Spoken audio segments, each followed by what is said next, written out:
Ito mga boss, titestingin natin ngayong gabi. Limal ko. Yung itsura ng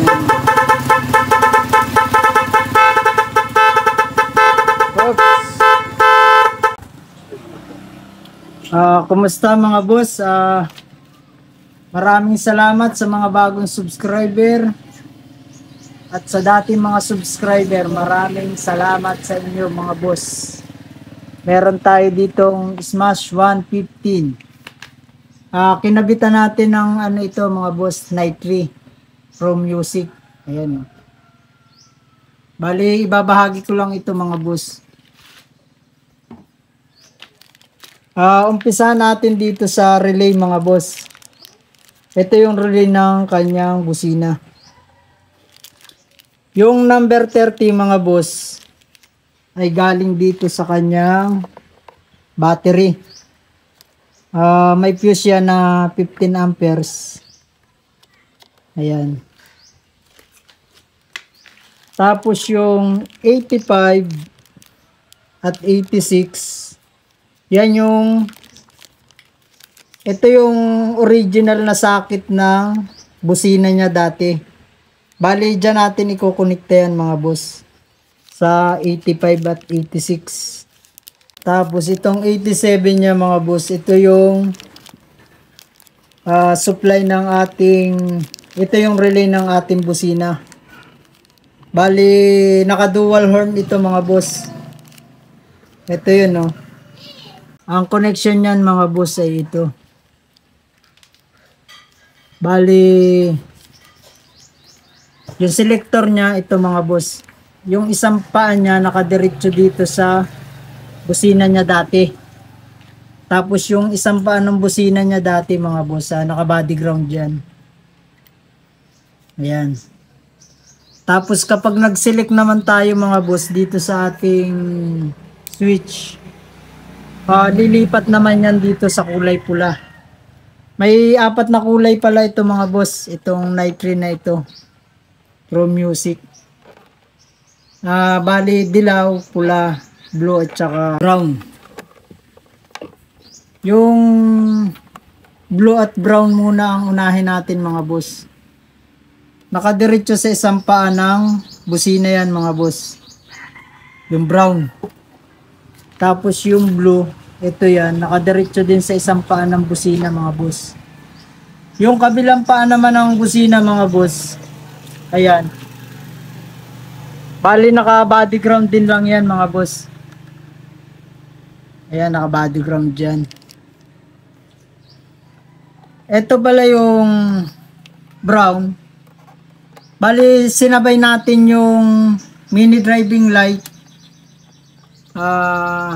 headlight, at saka yung mga accessories light niya mga boss. Sinabay natin sa busina. Gumamit tayo ng diode.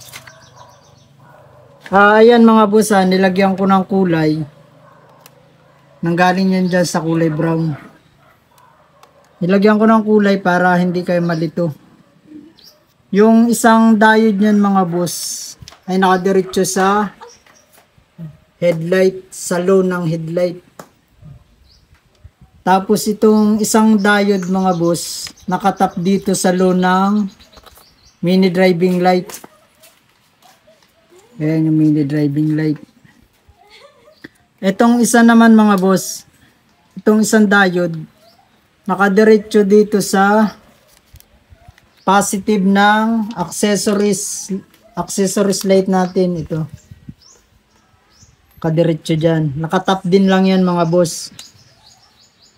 Ayan yung tap nya. Tapos yung isang paa niyan mga boss ng accessories light, naka body ground din lang yan. Kaya naglagay tayo ng diode mga boss para kapag nag headlight tayo hindi siya magbubusina. Kapag gumamit tayo ng accessories light hindi siya magbubusina. Ganon din sa mini driving light mga boss. Ayan. Bali ulitin lang natin yung supply mga boss. Ito. Ito yung sa accessories light mga boss. Nakatap yan. Bali, ang supply niyan ay nanggaling dyan sa ating power up line. Ayan. Ganon din yung kanyang mini driving light. Ayan. Subukan na natin mga boss. Kita pabusina daw boss. Ayan.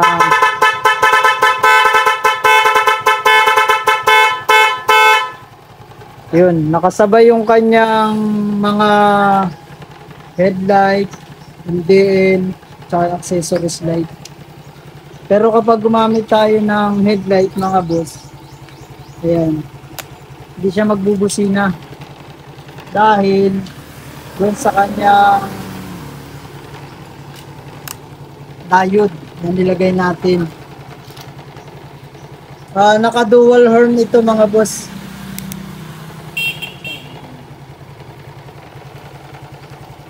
Ayan, may selector siya yun dyan. Sino natin.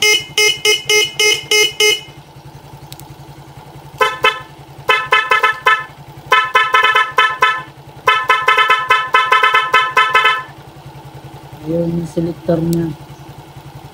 Ito yung mini driving light niya mga boss. Hindi rin sumasabay yung kanyang busina sa mini driving. Gawa ng kanyang diode. Dagdag ko lang mga boss. Bali yung busina dito natin inipit. Dito sa yung kabila na yan. Tapos itong kabila mga boss. Ayan, isinama natin dito sa isang busina. Binaluktot lang natin yan mga boss. Tapos yan yung kanyang para may idea kayo kung saan natin nilagay yung busina niya. Yun lang mga boss. Maraming salamat.